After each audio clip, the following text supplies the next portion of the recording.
Yes, sir. It's your boy Jelani Goodridge Reed, and welcome into the latest edition of Read Between the Lines. That is RBTL. So be sure to follow at the RBTL show on Instagram for more of my episode updates and more of my takes. I am back. It's been a while. Of course, a lot of things have happened since my last episode. So today, I'll be diving into a lot of NFL topics, obviously, with the playoffs right around the corner. It's funny because this season has gone so fast, it feels. But yeah, the playoffs right around the corner. I'll be talking about, some teams in particular, and the award season is approaching, right? A lot of people talking about MVP, and that will be the focus of today's episode, right? Because I have an issue with the NFL MVP award, but then I will be discussing a bit of NBA as, Christmas has already passed us, and a lot of people, including myself, agree the NBA season really begins once Christmas comes around. So I'll be talking about a few teams, and there is one team that I have put on the fraud watch. I think you know who that is. But other than that, thank you for tuning in today. So be sure to hit me up on Spotify, Apple Podcasts, Google Podcasts, wherever you get your podcast. And of course, I'm on YouTube. You know me already on there at the RBTL show, Read Between the Lines with Jelani Goodridge Reed. So let's get it started with the big one of today's episode. It is quite clear.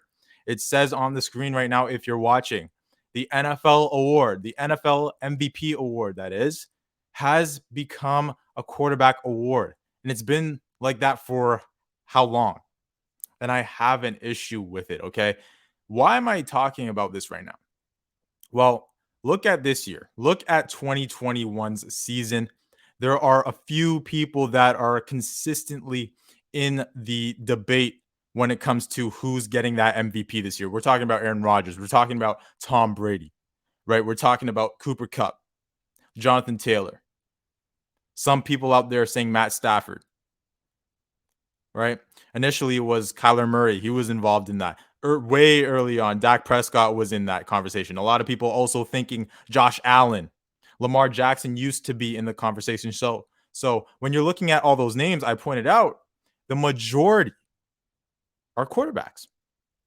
So I have an issue with it, and why? Because this has become a quarterback award. It's quite evident, isn't right? Because I'm looking at the game of football, right? It's 11 on 11, a lot of rosters, 50 plus people on a roster, the ultimate team sport. But we only give recognition to one man. And I get it. Without a quarterback, you can't do anything in the NFL. You can't do nothing. It's the most important position in the game. And to me, the most important position in sports. Okay, that's cool. But this is not a sport that is 1-on-1 or 5-on-5. There are so many different parts that play into, a team.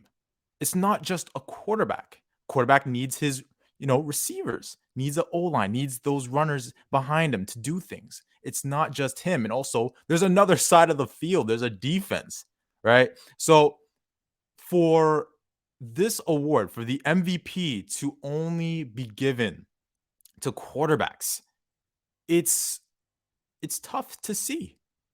The QB position has won the MVP award 44 times since 1957. The last 8 seasons, it's gone to a quarterback. The last player who wasn't a quarterback who won the MVP was Adrian Peterson, 2012. Remember, he tore his ACL, came back, and rushed for 2K, right? He almost broke Eric Dickerson's record. So obviously, he deserved, that award that year. But the majority of the time, we're seeing that it's only quarterbacks. When it's a non-quarterback, like I just mentioned, Adrian Peterson, it requires someone to break a record of some sort, right? Or at least near it, be close to it. The funny thing is, though, we have two guys this year, right? We have Cooper Kupp and we have Jonathan Taylor. Those are the two guys who don't play offense. Sorry, who don't play quarterback, who don't play quarterback, who are really in the talks and really in the debate. for this award. And I think that honestly, it should be Jonathan Taylor at this time, right? I feel like it's going to Aaron Rodgers because let's face it, he's having a great year. Aaron Rodgers having a great year, but I think Jonathan Taylor, he deserves his credit. Right now, leading the league in rushing, right? 16-26 on the ground. Okay. He has 17 touchdowns, 108.4 yards per game. The Colts are 9-0 when he rushes for 100 yards or more. And they're winless when he doesn't. So doesn't that scream valuable? Yeah, it does. Because when he's not on his A game, the Colts can't do anything.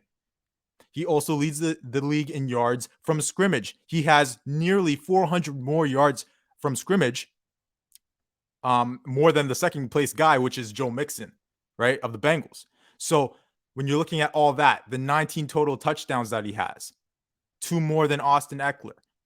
Again, 1,626 yards rushing. He has to be in the conversation. And I think due to the fact that the Colts rely on him so much, we talk about, there always being a system. Jonathan Taylor is the system in Indy. He is the system. So let's open our eyes up here, right? Only 18 non-quarterbacks have won the MVP award since 1957. Again, 44 were quarterbacks. Jim Brown, the only one to win it multiple times. And how long ago was that? That was in the 50s. Since 2000, only 4 running backs have won the MVP award. Okay, Marshall Faulk. You're looking at Sean Alexander, LaDainian Tomlinson, AP. Those are the 4 guys, right? And I hear the debate. Well, if Derrick Henry didn't win last year, then why should Jonathan Taylor? Well, I kind of agree with that, though. Derrick Henry's 2020 year, he hit 2,000 yards. What more do running backs have to do? Honestly, what more do they have to do? Right? And I get it. Aaron Rodgers last year, he was on one. He was balling last year. So, of course, Derrick Henry wasn't going to beat out Aaron Rodgers for the award. But the problem is that last year, Henry, again, he approached a record. He was close to reaching a record. When there's a record that is being threatened by somebody who doesn't play the quarterback position, that's usually when we see, them giving credit or merit for the MVP award. I think that there's an issue here. Okay, there's a big issue here. And when we're looking at Cooper Kupp, wide receiver of the LA Rams, right? He's one of my favorite players in the league, not just receivers, one of my favorite players in the league. He has 1,734 yards. Okay, so he's at 1,734 yards. As we enter week 17, 132 receptions, 14 touchdowns. He's on pace for the Triple Crown. That doesn't happen all the time. The Triple Crown is rare. There's only a few that have done it. Sterling Sharp, Steve Smith. I think Steve Smith was the last one, if I'm not mistaken. I think that was 2005, if I'm not mistaken. But the thing is that Cooper Kupp has the chance for this Triple Crown. He has such a heavy workload on LA's offense. Without him, Stafford's numbers aren't as big as they are, or aren't as nice as they are. Cooper Kupp, 283 more yards than second place Justin Jefferson right now. Oh, yeah, by the way, Cooper Kupp, he needs 231 more yards to break Megatron's record, to break Calvin Johnson's single season receiving record. Okay? Cooper Kupp could hit 2,000 yards receiving. This is not even rushing. This is receiving. He's gone 11 consecutive games hitting at least 90 yards. And he's always, the month of December, he was over 100 yards each game. So again, the quarterback award is the MVP award. It's going to go to Aaron Rodgers. Let me give you what Aaron Rodgers has done this year. Okay, 3,487 passing yards, 30 TDs, only 4 interceptions. So he has less picks, less interceptions thrown than Tom Brady, who's also in the conversation, obviously, and he's had more yards per attempt. And I think that Aaron Rodgers has been more consistent than Brady this year. Yes, I believe it. I know Brady leads the league in yards passing, but I think Rodgers has been that guy this year. He's been very consistent, and he's looking really good. And the Packers as well. To me, the best team in football. But Aaron Rodgers, as of late, has thrown 16 touchdown passes with no picks. That's over the last 5 games. So obviously he's gonna probably win this award because his passer rating also, he leads the league in that, 110.8. And again, the Packers are the best team, so it usually goes to the best team. The best player on the best team usually gets it, the best quarterback in the league, right? And if Rodgers wins, that's going to be 4 MVPs. No one has done that except for Peyton Manning, who's won 5. So I think that with the last dance of the Packers, is this it for Aaron Rodgers? Blah, blah, blah. I think that they're probably going to give it to him, right? It's likely. But I wanted to give you the stats and, give you context as for what Jonathan Taylor has done with Indianapolis right now. They can't do anything without him. They rely on him so much in that offense. It's ridiculous. Okay. He is the system. And then when you're looking at LA and you're seeing what Cooper Kupp has done, this is groundbreaking. He's going to probably break Calvin Johnson's record. He might hit 2,000 yards receiving. And a lot of people are going to be like, oh, Jelani, well, guess what? He can't do without Matt Stafford. He's the one throwing him the ball. Well, Matt Stafford's yards, TDs, blah, blah, blah, yards per attempt wouldn't be as nice without Cooper Kupp. You could say the same thing. I know wide receivers reliant on QB, but it could also go the other way around, vice versa, where Matt Stafford relies on him to catch the ball. So you can't really give me that point, right? So I'm just looking at the fact, though, that there have been so many players, even on the defensive side of the ball, who deserve the MVP honor, and they haven't gotten it because it's only going to quarterbacks. Again, the past 8 years, quarterback. Could you imagine? Imagine a sport. Let's say basketball. Imagine the MVP only going to point guards. Imagine in baseball only going to shortstop. Imagine an MVP award only going to shortstop. Imagine for hockey. Imagine that it's only the centers that win the Hart. Okay, that win the MVP, the Hart Trophy. When you're looking at soccer, let's look at Ballon d'Or. Okay, if you're looking at Ballon d'Or, strikers, and usually the case anyway, but only strikers winning the award. Doesn't it get annoying when there's probably another position or a guy that plays another position that deserves the honor and doesn't get it because there's so much bias, right? It's ridiculous now. So when I'm looking at it, 44 times this award has gone to quarterbacks. Only 18 since 1957 have won the MVP and have not played QB. There's so many guys that deserve this award. Derrick Henry 2020, Julio Jones. Yes, he could have got it. Why? Because during his prime, 2014 to 2019, this guy almost had 10,000 yards receiving. 1,500 more than anyone else in that span. He had great years. No honor. JJ Watt, 20 and a half sacks, 2 defensive touchdowns, 3 receiving scores in 2014. Nothing. No honor. That might have been out of the 2010s, the one year where we could have said, okay, the MVP is going to a defensive player. Aaron Donald, 20 and a half sacks, 2018. During his dominance that year. Nothing. Larry Fitzgerald, do you remember how he carried the Arizona Cardinals all the way to the Super Bowl 2008? Do you remember that? Yeah. In his playoffs too, right? His playoffs, 546 yards, 7 touchdowns during the 2008 playoffs. Not talked about enough, by the way, but nothing. Gale Sayers, right? All the way back with the Bears. Gale Sayers was one of the best. Nothing. Running back. Bruce Smith, if we're going to go back to defense. Bruce Smith. Deion Sanders. Rod Woodson, Reggie White. Do you remember Reggie White? 1987, 21 sacks in 12 games played. Hello, is this mic on?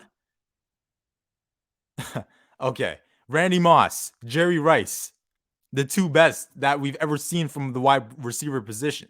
Jerry Rice, 1995. Like, that's what I'm saying. There's so many guys that have deserved this honor, haven't got it. Just remember this. I am proposing this right now. I think that they should honestly scrap the MVP award, call it the MVQB, most valuable quarterback. Okay? Just give it to them. Since there's so much bias, since no other position is going to get it, even when we've seen a 2,000-yard rusher last year, Derrick Henry, not get it. This year, Jonathan Taylor doing everything for the Colts and Rams superstar Cooper Kupp doing everything in the passing game in LA, they're probably not going to win it. So give the quarterbacks their award that you guys always want to give it to, right? So the MVP becomes the MVQB, most valuable quarterback. Then we could give I don't know why the NFL hasn't done this. Give every position their award. Give them the Barry Sanders running back award. Why don't they have that? Give them the Jerry Rice wide receiver award.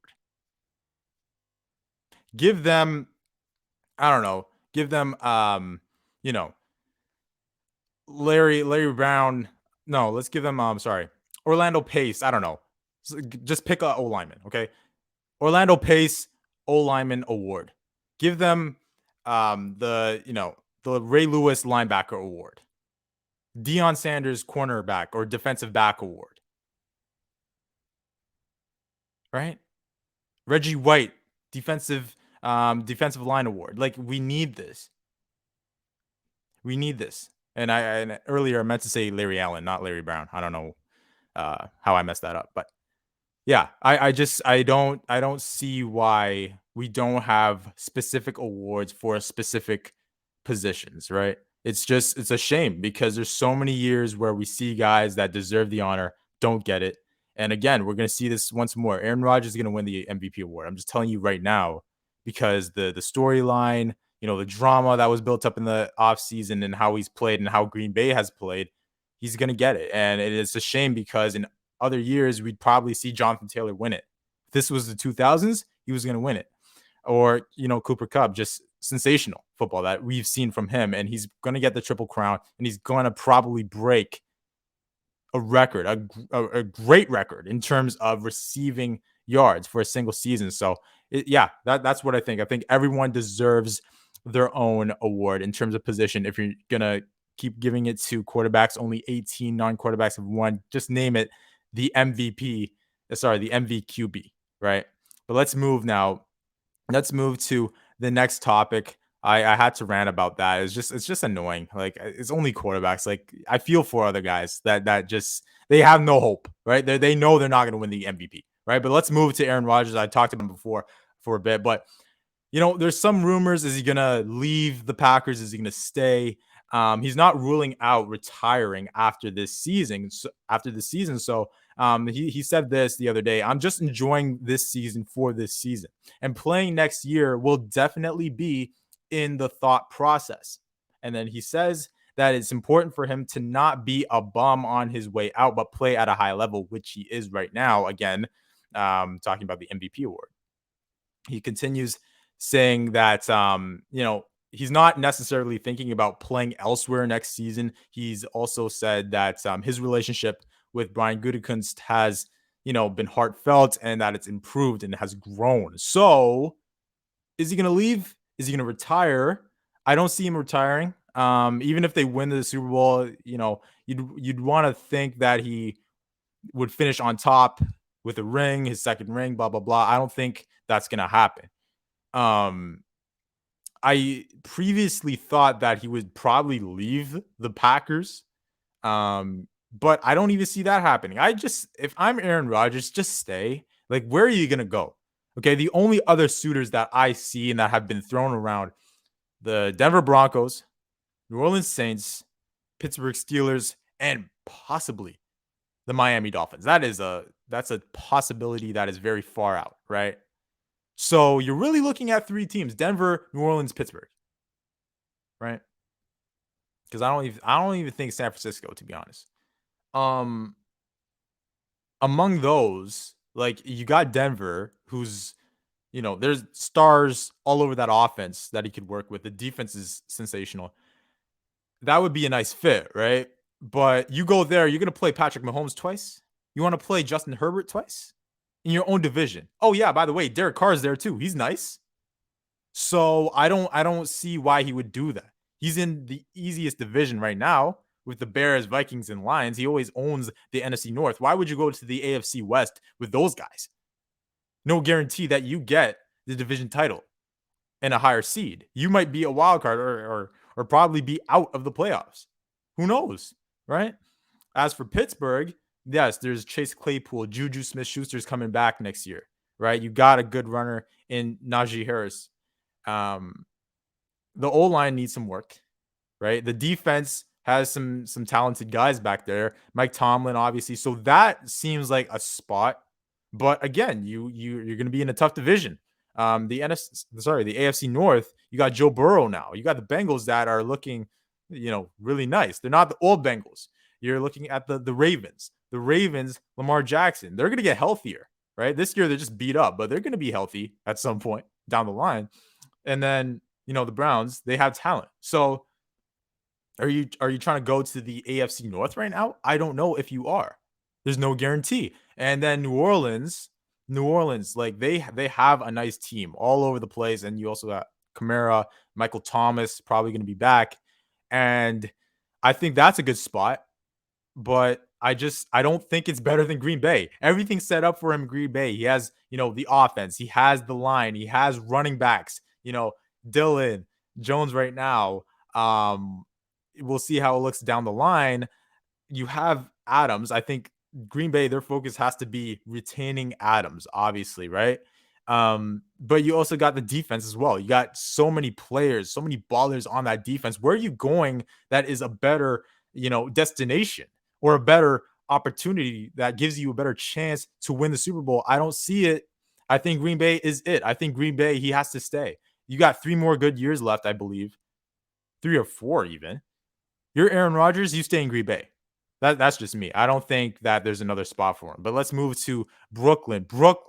And we're talking about basketball, by the way. There's no team in the NFL in Brooklyn, but we're talking about basketball. We're talking about Kyrie. We're talking about Kyrie. He is back, ladies and gentlemen. The Nets have brought him back. Okay, remember, the Nets, they just weren't about it. They weren't about bringing Kyrie back as a part-time player. We know this. We remember this, obviously, with the whole vaccine stuff and the mandates set in New York. But they have agreed to bring him back on a part-time basis. So Kyrie Irving will be playing road games. Road games that aren't in Toronto or in New York against the Knicks, obviously, right? And obviously he won't be playing home games for the Nets. So he will be out for plenty of games, but he will be seen in plenty of games. I think that they saw the East. Look, the Nets are first, right? The Nets are balling right now, and also they're top 5 in defensive rating. Let's point that out. I think they're underrated defensively, but I know that the Nets are looking at their conference right now, and they're saying to themselves, there are some real players here. We're looking at the Chicago Bulls. We're looking at the Milwaukee Bucks. We're looking at all these teams. We want to gain some separation, right? We want to gain some separation, and they've struggled at times. Even though they're winning games, they have struggled at times with the better teams in the league, right? And you're also looking at the fact that the minutes played from KD, it's quite a lot. James Harden as well, 37 and 36 respectively. You want to give them some time to rest out there, right? And you don't want to give them such a big load to deal with earlier on in the year, right? So you want to bring back Kyrie, another guy that could get his own, points, that could create his own shot. It's going to be scary hours. I think that the Nets understand that with this move, they can really separate themselves because they are playing good basketball, but they could be better. They're not even at their real potential right now, right? But I just hope that this doesn't shift the locker room. I hope that there is still a flow because there might be some guys deep down who are like, man, this guy's stealing my minutes. There was a real flow. There was everything going right for me when he was gone. And now that he's back, my minutes go down. And, he's going to be out there when I should have been out there, when I was out there previously, right? And I hope that this doesn't shift the locker room, of course, right? Because there's gonna be constant questions about it. Oh, you guys lost this game at home. What if Kyrie was here, right? Would it be better? Like the players are gonna get frustrated because every time they might lose at home, the questions are gonna be about Kyrie, right? And then when they win on the road, they're gonna be like, well, Kyrie was here, so is that why you won today? Is that why everything worked out for you? It's gonna be a lot of questions about Kyrie. So I just hope that the psyche of the people in the locker room, in the facilities, aren't messed up because of this, because they had a whole team, set up right now, and everything was going well for them. And now Kyrie, the whole, baggage going on with that and the whole drama, does that ruin what is going well for the Nets so far? We'll see. I think it will be good basketball wise. I obviously think Kyrie sensational, so they're gonna make things work. But we'll see down the line how it works out for the Nets. The Nets are balling right now, though. They are a team to watch for sure. They were obviously the odds-on favorite to win the NBA Finals in 2022. But let's move now to some college football. College football. Look, I'm a fan. I'm a fan of college football, obviously, and I'm an Alabama fan. I've been an Alabama fan since I was 10 or something. That's when I was really starting to watch. But there's a big problem. There's a big problem that I have with the college football playoff. The college football playoff is broken. It's broke, and this is an Alabama fan talking about this. I love the Crimson Tide. We win a lot. I like that. I like to see my team win playoff games and go to the finals and go to the championship and win it. I love it. I there's nothing better, but I want some drama. There's no drama in the semis. There's just not. There's always a blowout, right? 27-6 since he lost to Alabama. And Michigan, who I thought was going to go to the championship, they got throttled 34-11. Final scores of, yesterday's semis. So I'm looking at it and I'm saying to myself, there's an issue because everyone's expecting there to be, a really good game in the semis, and there's just always a blowout. It's always another blowout year after year after year. And that's usually, with that comes the drama coming in the final, coming in the championship. That's usually where we see a good game. If you're not going to talk about like Clemson beating up on Alabama in 2019, for example, but usually the drama comes in the championship game, not in the semis. But that's not good because people yesterday, I was looking at Twitter, nobody watched the game. Nobody was interested in the game because, the games, sorry, both games, because it wasn't competitive. It wasn't competitive. And this is the SEC. It's just too dominant, right? That it goes to recruiting, it goes to coaching. Let's look at since 2014. Okay, Ohio State has won, Alabama 2015, Clemson, then Alabama again 2017, Clemson again in 2018, 2019 was LSU, 2020 was Alabama. Okay, so among those champions, since college football has gone to this 4-team playoff format, we've seen a lot more SEC representation, SEC champions right, since 2014, and the runner-ups since 2014, mostly SEC teams, right? So, as an Alabama fan, I've seen my team play in 7 semifinals. And when you're not talking about that one against Ohio State, where they beat us in 2014 in the first year of the playoff, the margins of victory have been large: 38, 17, 18, 11, 17, and then 21 with Cincinnati yesterday. There's a problem. If this continues, no one's going to watch college football. I'm going to be honest with you. At halftime, right? I was done with the game. I knew we were going to blow out Cincinnati. I knew it was going to be a blowout. Why am I watching this? Right? And I love Alabama, but there's just such a big issue with the the the differences in, you know, the concentration. The talent concentration is so glaring, right? SEC and a few other Power 5 schools, they just stomp everybody because the rest just don't stack up. And that's why a lot of people were like, well, Cincinnati, they were talking so much smack. They wanted to be in the college football playoff so bad, right? They're a non-Power 5. You're here now. You're with the big boys now. And they got slapped.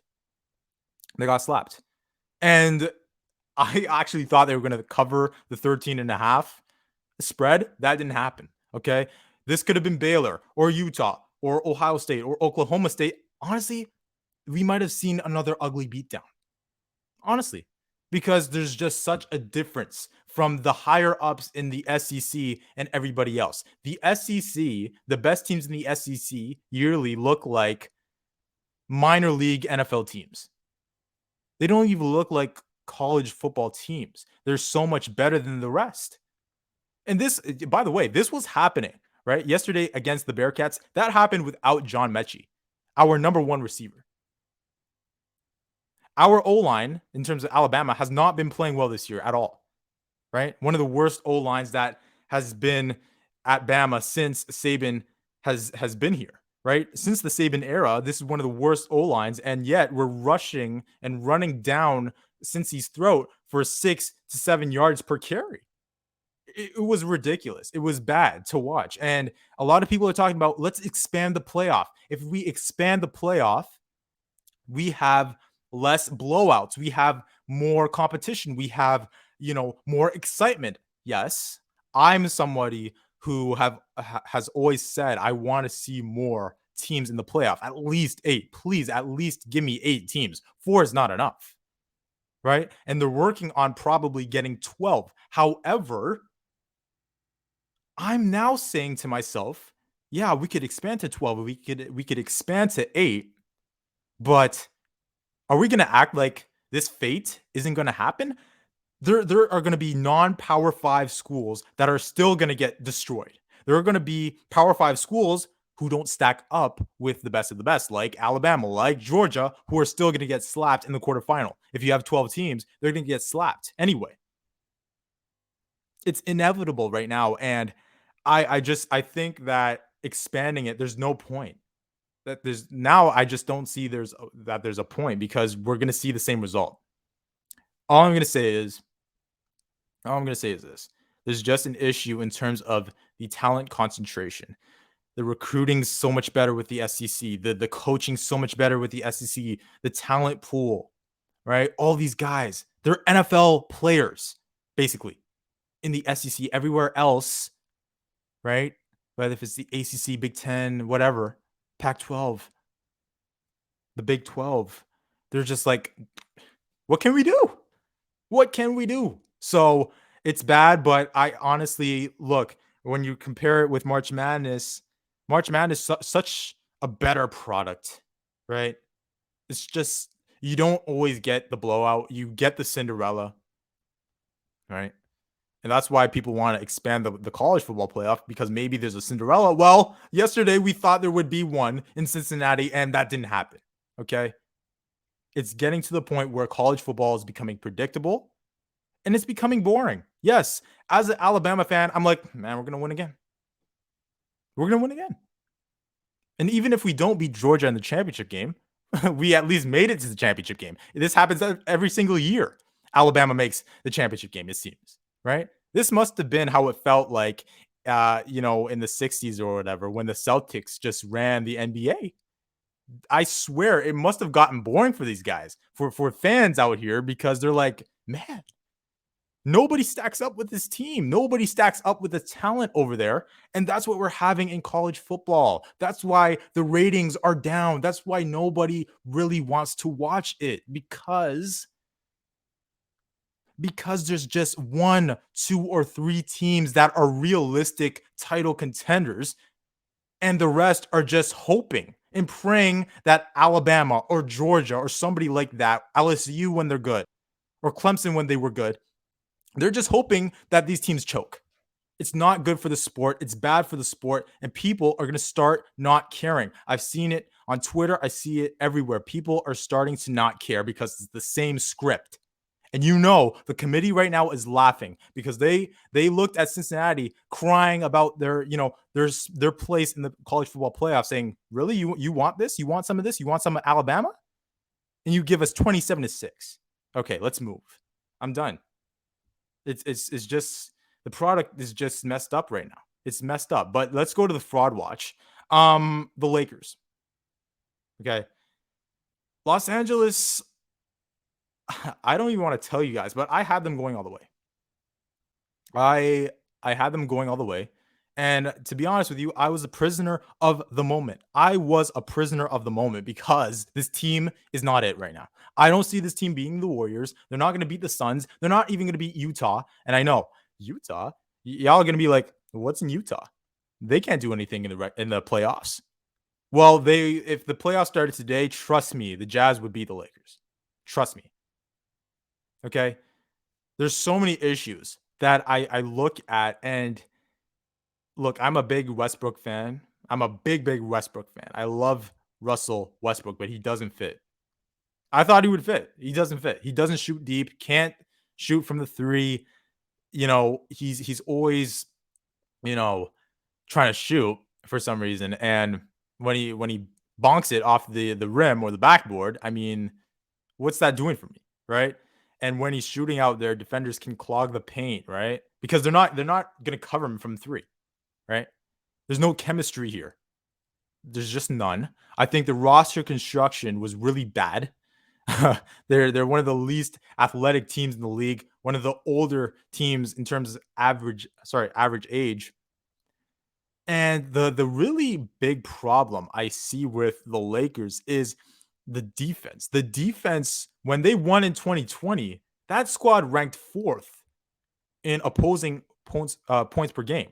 So when you're ranking 4th in opponent points per game allowed, 8th in opposing team field goal percentage, and 3rd in defensive rating, aren't you going to win the championship? Yeah, that's what we saw in 2020, right? So when I'm looking at 2021-22 season right now, there's just no communication. They're older, and since they're older, they can't keep up with these athletic teams that we see in the Western Conference, that we're seeing with all these speedy youngsters who like to shoot the three, who like to run around the court. They can't guard them. They can't hang with them. They get tired faster. They can't move their feet as fast on defense. It's just true. Look at the games, right? And the issue I see with that is they let go of Danny Green. You let go of Alex Caruso, KCP. These are guys who were effective in terms of perimeter, right? Defense. So when you got perimeter defenders like those, you let them go. Why? What did that do? That just made you guys worse defensively. Because it wasn't just the interior with JaVale McGee when they won the championship and Dwight Howard and obviously LeBron, right? Those big guys. It wasn't just there. It was the perimeter. They knew how to attack these guys and cover and get back and communicate and move. And they were quicker. They were younger. I don't see it right now from the Lakers. I don't see it right now from the Lakers, and that's why they're not going to beat the Suns. They're not going to beat the Warriors. They're not going to beat Utah right now. If the playoffs started today, they just wouldn't. Let's face it. Okay? And a further problem I have, another one I have, is Anthony Davis. Anthony Davis, again, there were people telling me this man was better than Giannis. Really? Do you see that today? Okay. I'd love to talk to some of those guys who told me in like 2019 or whatever that Giannis couldn't hang with AD. That's just that's in the Hall of Cap. Okay. The newest inductee in the Hall of Cap is saying that Anthony Davis is better than Giannis, especially at this time. Okay. Because The issue with Anthony Davis, he hasn't committed defensively. When on the court, he doesn't commit defensively. And oh, yeah, by the way, now he's out with another injury. This guy, it's very unfortunate. There's certain guys in sports that just always get hurt. Anthony Davis seems to be one of those guys. Okay. I don't understand it. I don't know why it is. Is it his frame? Is it his stature? I don't know. Is it how he plays the game? Is it how he treats himself? But he's always getting hurt, right? He can't stay healthy. Without Anthony Davis, the Lakers aren't doing anything, guys. They're not doing anything. And when he's on the court, there's no drive, there's no passion. Okay.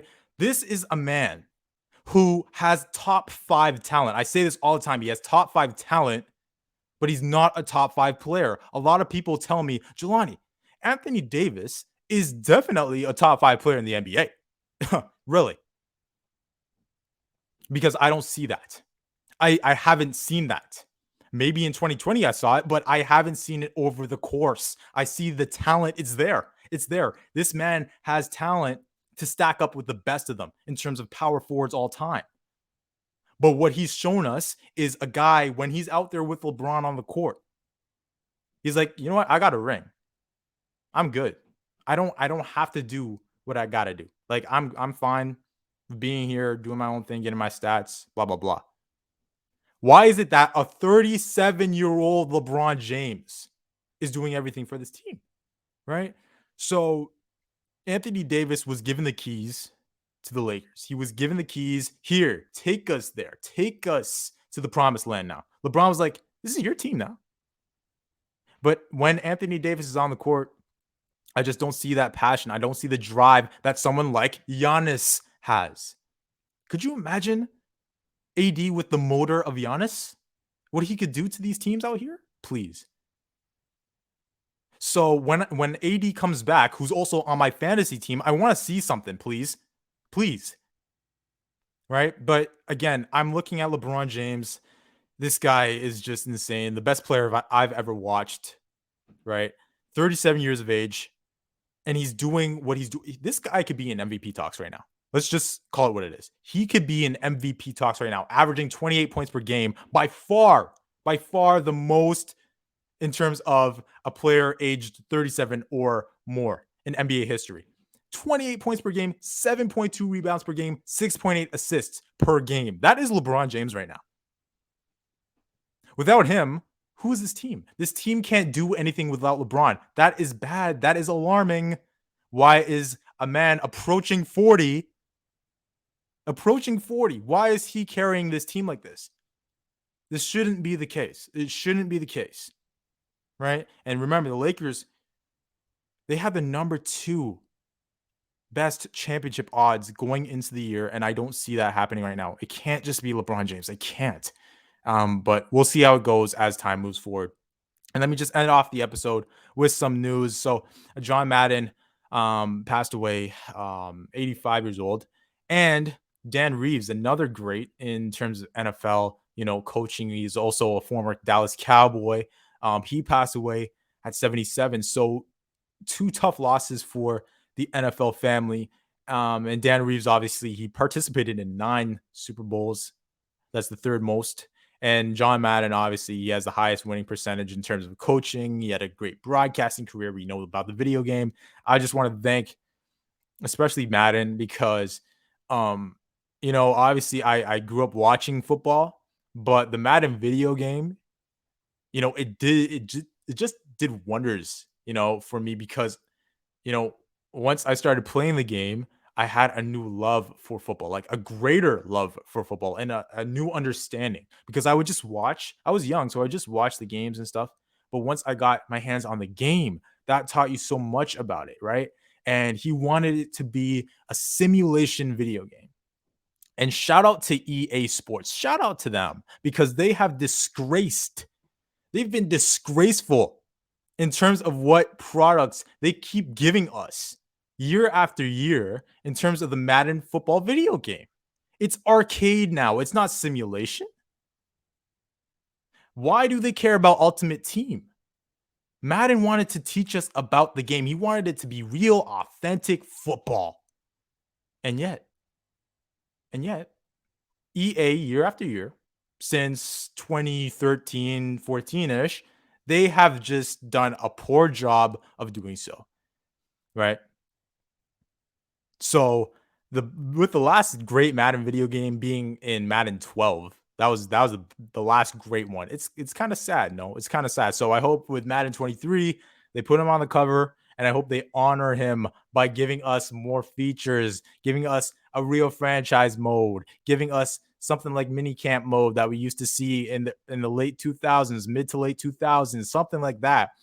Give us a real halftime show, blah blah blah. I don't want to make this about a video game, but it is kind of disgraceful because they're just the people at EA. Honestly, I'm calling you out. Like, y'all are just about a money grab. You guys just care about money. You don't care about the voices of the community who have been calling for a real football game for the past decade. It's a shame. But back to what I was talking about, John Madden. He's he's one of the few people that you could really say changed football, because without him, I don't think football would be as popular as it is, right? Because he was one of the faces of the game when he was coaching, right, in the NFL with the Raiders. And then broadcasting, he took it to new heights with how he broadcasted. To me, he's just a game changer in terms of color commentary. Like, everyone tries to be like John Madden, and then when you're looking at the video game, it wasn't just about it being a game. He wanted people to learn the sport because, it was still at the time behind baseball in terms of the number one sport in, the USA. So he wanted to really, you know, drive people to being interested in the game, in the sport. So we thank John Madden for that, obviously, and we will miss him. He's, again, one of the few, like, there's just a handful of figures in each sport that changed the sport. And when you're looking at American football, John Madden is, he's one of one. He did it all. He played, he coached, broadcaster, and then he let the younger generation understand and love the game. So we will miss him for sure. Also, let's move now to World Juniors action that was canceled. The cancellation comes after numerous positive cases of COVID-19 among the 10 teams at the tournament. It was being held in Red Deer, and also in Edmonton. So that's tough. I feel bad for the guys there. Obviously you dream about the World Juniors, and now it is done because of COVID. And now back to football news. Big Ben Roethlisberger says all signs are pointing to this could be it. So he was talking about Monday Night Football against the Browns. This might be his final game, at Heinz Field. So his last home game. And I think it is time. I think that the Steelers, we'll see if they make the playoffs or not. I don't think so. But I think that the writing's on the wall. Big Ben, he had a great career. To me, he's the best quarterback of the 2004 class. You had Big Ben, you had Ben Roethlisberger, you had Eli Manning and Philip Rivers, obviously. But I think Roethlisberger had the best career. I honestly, though, I think he should have had more Super Bowls, especially with that, Triple B offense. It was Big Ben, it was Antonio Brown and Le'Veon Bell. I don't know how they didn't get it done. Tom Brady. But yeah, honestly, it was a good career. I think it's done after this season. Honestly, I just think that the Steelers, though, the issue with them is they don't have a succession plan. So are you trying to get a guy in free agency, right? Are you not? I don't know. And I failed to mention it before. When I was talking about Aaron Rodgers, but yeah, maybe Russell Wilson. I think he's a guy that might be leaving the Seattle Seahawks. So are the Steelers a part of the sweepstakes? We'll see. I think, though, Russell Wilson should definitely go to the Saints, but that will be a topic for another day. And now the Miami Dolphins. Look, the Miami Dolphins, okay, don't look now. Don't look now, but they are in a playoff spot right now. They are the first team in NFL history to have both a 7-game win streak and a 7-game losing streak in the same season. Remember, they were 1-7. And now, look at them, 8-7. They have the real chance. They have a real chance to make the playoffs right now. They play Tennessee. They play New England next. right, to end the year. So can they get it done? Because everyone's like, this team's not real. They haven't played nobody. They played the Jets, they played the Giants, the Panthers, the Texans. Okay. Those are teams that are atrocious. So beating all these lackluster teams, how much does that do for us? Right. But I want to tell you right now, their defense is serious. Okay. Jalen Waddle, he's recorded 96 receptions for 941 yards. He's gonna hit 1,000 yards. He's gonna have, he has 5 touchdowns right now. I think he's gonna have more, and he's probably going to break Anquan Bolden's receptions record by a rookie. Okay, so this guy's no joke. And going back to that defense, no team blitzes more than Miami. That's 43.1%. And when you're looking at the defensive backs for Miami, they rush the passer a lot too, 26.4% of the time. And with that being said, Miami has the most sacks from any secondary unit in the National Football League right now. So I think this team's good. Like, you're looking at Xavier Howard back there, Holland, who is one of the better rookies, right? You're looking at all these guys that you have on the back end, the rushers up front. You got Jalen Phillips and these guys. I mean, goodness sake, they got guys up front, who have at least 20 pressures or QB hits, this season. They get after you, they get you off script, right? If you're a quarterback, they're gonna make you move, okay? Especially if you are a pocket passer, they're gonna make you move. And I like what I'm seeing from the Miami Dolphins. I'm telling you right now, watch out. They might make the playoffs. They really might. And they aren't a fraud watch team, but we will see. We will see if they go to the fraud watch as they play two tough teams, Tennessee and New England. That will really tell us. I think these 2 weeks will tell us whether or not the Miami Dolphins are legit or just frauds, right? But as of right now, I don't think they're frauds at all. I think they're a real player in the AFC. They have talent all over the place. And Tua, I like him. I do. He just don't make mistakes. Don't make mistakes and you'll be okay, basically, right? And now let's move to the Jaguars. The Jaguars coaching search is on. Obviously, no Urban Meyer, but here are some names I just want to throw out to you right now. They're looking at probably, obviously interviewing Darrell Bevell, current interim head coach. They're looking at guys like Jim Caldwell, Doug Peterson, so former head coaches in the NFL. And then you got Byron Leftwich, OC in Tampa Bay, DC in Tampa Bay, Todd Bowles. He's also up for consideration right now. Right. I haven't heard Eric Bieniemy of the Chiefs. I haven't heard his name yet. But I have heard some of those guys that I just mentioned. And also Kellen Moore of my Dallas Cowboys, OC. He's probably going to be interviewed for sure. And they were looking at Dan Quinn of the Cowboys, DC, but Dan Quinn, he turned down, their request to interview right now. He's focused on Dallas. So we'll see. I think they go with Byron Leftwich. He used to play in Jacksonville. If you don't remember, he was a quarterback 2003 through 2006. So he knows that culture. He knows the facility. He knows everything, right? So I think it would work out, honestly. And he's been working with Tom Brady as of late. I think it would be great. And also, we need more, right? You know what I'm about to say. We need more black coaches in the NFL. We do, right?